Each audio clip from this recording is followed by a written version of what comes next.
Hi, this is Jason Kidd. You're listening to Drive Time Sports with Jordan Bescarini, KOAL, 750 AM.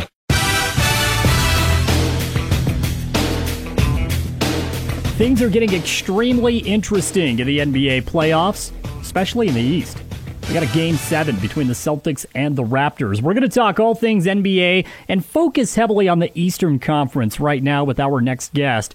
He is an independent NBA scout, also the founder of HoopCityNews.com. He is Tom Perkins. He joins us each week to talk NBA playoff basketball. And Tom, it's great to get you back on today. Thank you. I'm glad to be here. It's always a fun time for me. It's always fun to talk NBA basketball, that is for sure. And like I said, we are gearing up for Game 7 now in the Eastern Conference between the Celtics and the Raptors. And waiting for the winner of this squad is the Miami Heat. And I think that's a perfect spot to begin this conversation. Miami gets a little bit of a break, but the Heat really took care of business in a big way against the Milwaukee Bucks. And in all honesty, Milwaukee was fairly fortunate that this series went 5 games, especially once Giannis went down. When you look at the way the Miami Heat are playing, with a seasoned coach, one of the best coaches in the game in Eric Spoelstra, with a savvy front office man like Pat Riley, with a dog like Jimmy Butler, a guy that is just in your face and his leadership ability finally shining through in the right location with the Heat, how legitimate are the Miami Heat for an NBA championship? Well, they're legitimate from the standpoint of they'll play solid basketball, and they more than likely will not beat themselves. In other words, whoever plays them, Lakers, Clippers, whomever plays them, they're going to go ahead and have to beat them. So it's not one of those kind of things, well, you know, if they have an off game, they could lose. They're not going to have an off game. They might have, let's say, a below super game, but not necessarily an off game. So, yeah, they're well coached, and they could take, if people don't watch out for them, they could take somebody.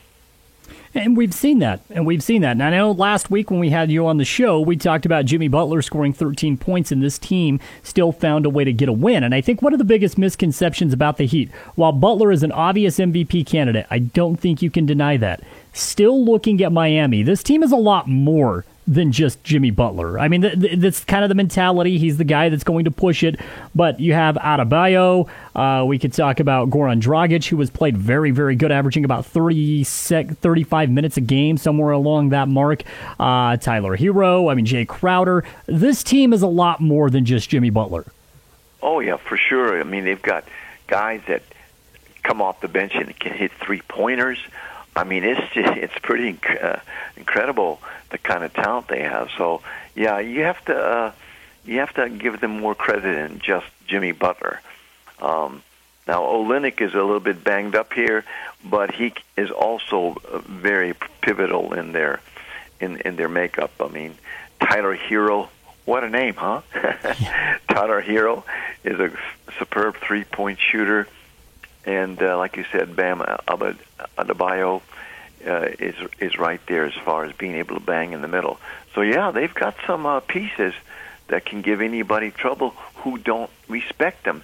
And that's maybe the problem with some of these teams. They don't respect Miami because they're not necessarily a world beater. Same thing with Toronto Raptors. They're not necessarily a world beater, especially since they lost Kawhi Leonard from last year's championship team. Siakam, of course, is an up-and-coming player, but he's not having the kind of postseason that he did last year with Kawhi in the lineup. So he's having a distinct subpar tournament, if you call it a tournament, NBA playoffs, Siakam. So, yeah, both those teams are kind of in the same kind of category as far as execution and having pieces that can beat you. There's no question about that. In this series between the Celtics and the Raptors, it's actually turned out to be quite fascinating. My biggest holdup with Boston going into the playoffs, going into the restart, what would we see from the likes of Kemba Walker? What did the knee look like? Was the knee going to be able to hold up? I think one of the very underrated storylines in this series from Boston has been Marcus Smart. I think Marcus Smart has been arguably one of the best defensive players in the tournament or in the playoffs, in the reseeding, however you want to word it. But when you look at this Celtic team, I mean, this is not by accident. This is a team that's very deep. It's been very calculated. And now you're starting to see the youth that Danny Ainge built around after making a blockbuster trade years ago with the Nets. It's coming to fruition. The Celtics in this series, I'm not going to say they've been surprising, but boy, they have definitely given me a little bit more than I thought they were capable of. Yeah, they've definitely played well, and even if when they lose, it's very close. So, with Marcus Smart, I mean, he's playing some great both sides of the ball, defense and offense. So you've got to give props to him.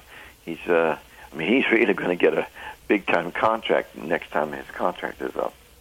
He, along with Jaylen Brown, they played over 50 minutes. And is this worrisome going into a Game 7? Because you only have a day off. And if you go back and you look at the Celtic bench and how sparingly Brad Stevens used it in Game 6, double overtime game, Jaylen Brown, 51 minutes. Marcus Smart, 50 minutes. Kemba Walker, 52 minutes. Jason Tatum played 51 minutes. And it was the same thing for Toronto as well. Siakam played 54 minutes. Lowry and Van Fleet both crossed the 50-minute mark. Norman Powell played close to 40 minutes off of the bench. Are you concerned for either one of these squads once we gear up for Game 7, knowing that, boy, that's a lot of minutes on these players to only have a day off? Yeah, not really, because all those are relative youngsters, and, they've got legs for miles. I mean, just when Kobe was a youngster, he could go ahead and go 3 or 4 games at 50 minutes each. So, I'm not concerned about that at all. And it's pretty even in distribution on both the Celtic and the Raptors side as far as minute load. Again, our guest right now is Tom Perkins. He's an independent NBA scout and also the founder of HoopCityNews.com. Tom, let's look at the schedule and the Clippers and the Nuggets. This is a series that is more than likely over in 5. I mean, the Clippers are a team that maybe stumbled out of the gate. They lost one contest. I didn't know what type of opponent Denver would be. I thought they'd be more formidable than the Utah Jazz. But when you watch this game, it's very simple. The Nuggets are outmatched. Yeah, that's without a doubt. And they just got Beverly back too, and Beverly, as much as people hate Beverly and his style of play, if you are the Clippers, you love Beverly because he's awesome. I mean, he's all over the court. He will defend all 5 players, get in their face, and so on and so forth. And then before you know it, he'll hit a couple of threes. And he gets very, what I would consider unlikely rebounds. He got 7 last game. And those are pivotal rebounds. So they've got him. Lou Williams is just getting his legs back, so he's going to be there. And of course, Kawhi Leonard. What can you say about him? He's just either the best player in the NBA or number 2. Paul George, he has some up and down games, but see, they can afford. I don't know if they can afford to do that with let's say, the Lakers. Because the Lakers can't afford for both LeBron and AD to have a bad game. I guess in that series, I don't think Paul George can have a bad game. So they got to pretty much be on target and let the rest of the team beat the other team. Wow. So what I take from that is, you are completely disregarding the Houston Rockets, the Western Conference Finals. It is the Lakers and the Clippers. In your eyes, that's what it's going to be. And it almost seems, Tom, like you're saying that's the NBA championship right there. That's right there. Exactly. Those are the 2 best, clearly the 2 best teams in the NBA. And the Rockets, they've got some real deficiencies, especially on the defensive end. I mean, they can only ever come back at you by way of offense. But defensively, they've got some deficiencies, and then they've got a problem in the guard that has been given so much notoriety of late in the past couple of years with the triple doubles and everything. When you think about the what's his name? Russell Westbrook. Yeah, Russ West. when you think about Russell Westbrook, his problem is he's stubborn. In other words, yes, he's good. He's great at certain aspects, but he's also very stubborn. If he's had 3 or 4 trips down the court that are bad, he doesn't care. Well, you should care.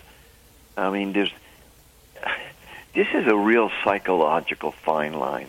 There's a real fine line between not caring and overcoming adversity. I remember many games where Kobe had a trip 2, maybe 3 times down the court, a bad trip, 2 or 3. But he'd come back trip number 4, 5, 6, 7, 8, and just destroy you. That's because he kind of psychologically let that go.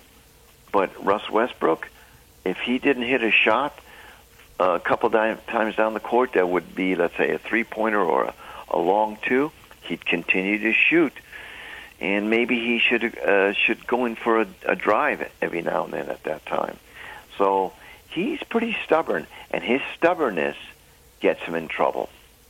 Yeah, and I'm glad you bring that up with Russell Westbrook, because when I watch him play, he's got the assassin mentality, but he doesn't rein that in. I mean, honestly, I think that's a real simplistic way of looking at it. You love the mentality he has, but he doesn't know how to control that mentality and actually use it towards his benefit. And we have seen that time and time again in this series. We've seen it time and time again over the course of his career. Jordan, because he has the ability. Everybody knows that, but you've got to have the psychological ability to overcome disaster or to overcome bad plays. I don't know if he has that. All right, Tom, we can end with this. When you look at the Eastern Conference, who do you like, Toronto or Boston? Boy, that's a real toss-up, but I would probably go with Boston because they're so well coached. So are the Raptors. They're well coached, but I think Boston has got more of the pieces that are necessary, and I think the Raptors are playing a notch below because of Siakam not quite being up to par. You bring up coaching, and this is somewhat odd to say this, but when you look at the remaining teams, okay, Eric Spoelstra to me, one of the best coaches in the NBA. I think his resume speaks for itself. Nick Nurse, reigning coach of the year, NBA champion. Brad Stevens was a wonder kid when he was at Butler. Those are some excellent coached squads. There's no doubt about it. Now you look at the Eastern Conference. I've never been a huge Doc Rivers fan. I mean, I think Doc Rivers is a fine head coach. I don't believe that Doc Rivers is an elite head coach. I don't believe Frank Vogel is an elite head coach. I know Mike D'Antoni's not an elite head coach, and I don't feel that Mike Malone is an elite head coach. So when you're looking at the remaining teams, there's no doubt the Eastern Conference squads are they have much better leaders in head coaching roles. Do you agree? Yeah, I do agree, and I think the bottom line on that is this. If you take a real good head coach, like the Boston coach, like the Raptor coach, if you take a real good head coach, they can be beaten by 2 excellent players. Very rare. I mean, if those 2 excellent players play excellent, they can go ahead and overcome whatever offense that the excellent coach can design. So if you talk about coach against players, big-time players can beat big-time coaches. That's the way I always see that. Again, Tom Perkins of HoopCityNews.com. Tom, I always enjoy the conversation. Before I let you go, please let me know where we can find more of your work. And, of course, you can talk about HoopCityNews.com.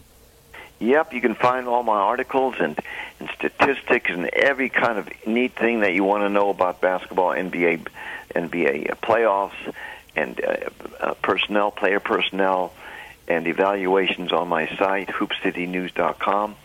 And many people have gone to our site. We are now read in 23 countries, so it is definitely popular. I don't necessarily post every day because of the fact that I want something to develop before I actually post something. I don't just post an article just to post it. It's got to mean something. So I'm probably going to write an article in reference to that third player that the Lakers need, and the third player may just be a player of committee, Kuzma. and Rajon Rondo, and the other guard that's been very effective. So they've got those three guards that can actually equal a third player. It's weird how when you think about it, they need just the one more. Kuzma, for example, Kuzma has been the guy that's been designated as the guy that's going to be able to do it for him, but he doesn't always do it for him. So, you have to kind of consider, well, where did it get that third production? Well, last game they got it from Rondo, Kuzma, and from Caruso. But the only problem with that is that's too many horses. Those are too many ducks to have to line up to count on a third person. In other words, can they do that every game? Probably not. So, and in effect, Rondo is the Lakers' Pat Bev. Yeah, no doubt. I think we saw that in the regular season. So there's some fun storylines that still need to be worked out. Obviously, the Clippers have got to finish off the Nuggets, and the Lakers got to get by the Rockets. But again, Tom Perkins, a pleasure to get you on the show. I look forward to another conversation next week. Fantastic. We're looking forward to it, Jordan. We're going to break for just a moment. More Drive Time Sports coming up when we return right here on 107.3 FM and 750 AM.